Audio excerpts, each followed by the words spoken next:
Polisi terus mengusut kasus pemerkosaan anak pasien yang dilakukan Priguna Anugrah Pratama, mahasiswa program pendidikan dokter spesialis atau PPDS Anestesi Universitas Padjadjaran, Bandung.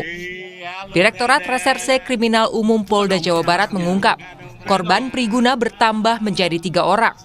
2 korban lainnya merupakan pasien di Rumah Sakit Hasan Sadikin. Selain memeriksa 13 orang saksi, polisi juga akan melakukan tes uji lab DNA untuk mengetahui apakah ada pelaku lain. Keterangan rumah sakit sejauh ini sudah ada 2 korban lagi yang nanti juga akan kita lakukan pendekatan untuk dilakukan pemeriksaan sehingga nanti bisa menambah untuk korban-korban lain. Dua-duanya kebetulan pasien. Pasien itu di peristiwa yang berbeda dan juga korban berbeda, waktu yang berbeda. Pak, ini apakah 2 korban yang pasien itu dilakukan di bulan Maret juga atau beda bulan? Kita sedang mendalami keterangan kedua-duanya ya. Yang jelas itu beda waktu dan beda beda orangnya. Polda Jawa Barat membuka laporan pengaduan bagi masyarakat yang merasa menjadi korban pemerkosaan dokter residen anestesi Priguna Anugrah Pratama. Polisi memberikan ruang bagi korban yang belum berani melapor untuk segera melapor. Psikolog keluarga Novita Tandri menekankan sejumlah hal yang perlu diperhatikan soal laporan korban. Rasa trauma dan rasa takut dalam proses pemeriksaan di polisi kerap kali melatar belakangi korban enggan melapor. Adalah pada saat membuat BAP, Mbak, itu ada interogasi yang sifatnya mengintimidasi. Jadi biasanya terintimidasi ini yang membuat korban tidak mau melanjutkan prosesnya. Ada yang harus diketahui, ada trauma info, bahwa artinya harus dengan penuh empati, sabar, dan tidak mengintimidasi.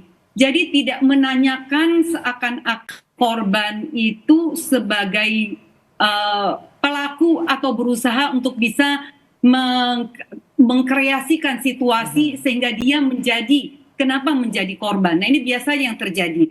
Nah, harus penuh dengan kasih, dengan empati, sehingga korban tidak disudutkan.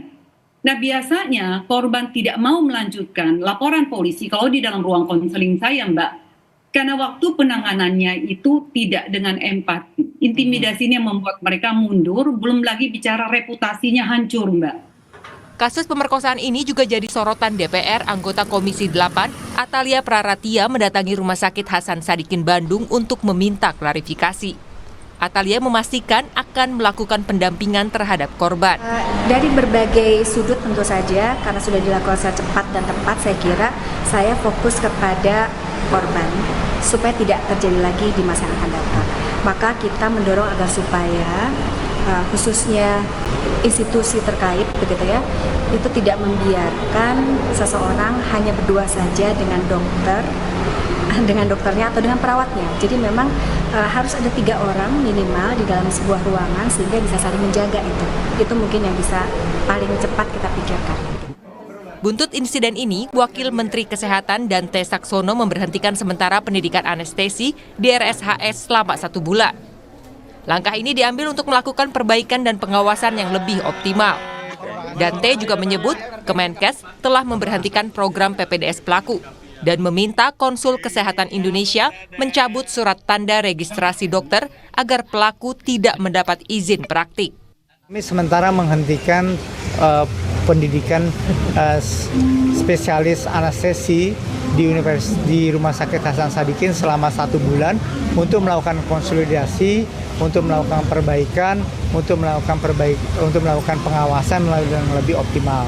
Kemudian juga kami akan melakukan pemeriksaan mental juga untuk para peserta pendidikan spesialis sehingga peristiwa-peristiwa ini tidak terjadi. Tapi kalau dilihat secara keseluruhan, ini adalah peristiwa kriminal murni, tidak berkaitan dengan program pendidikan di mana yang bersangkutan itu sekolah. Modus yang dilakukan tersangka dengan meminta melakukan pemeriksaan kecocokan jenis golongan darah kepada korban yang merupakan keluarga pasien, yakni anak pasien yang dirawat di Rumah Sakit Hasan Sadikin Bandung. Tersangka meminta korban mengganti pakaian dengan baju operasi dan memasang infus. Obat bius kemudian dimasukkan melalui selang infus. 13 saksi telah diperiksa, termasuk korban pertama. Infus, sarung tangan, suntikan, dan jarum suntik disita sebagai barang bukti. Tim Liputan, Kompas TV. Download Tribun X sekarang, menghadirkan lokal menjadi Indonesia.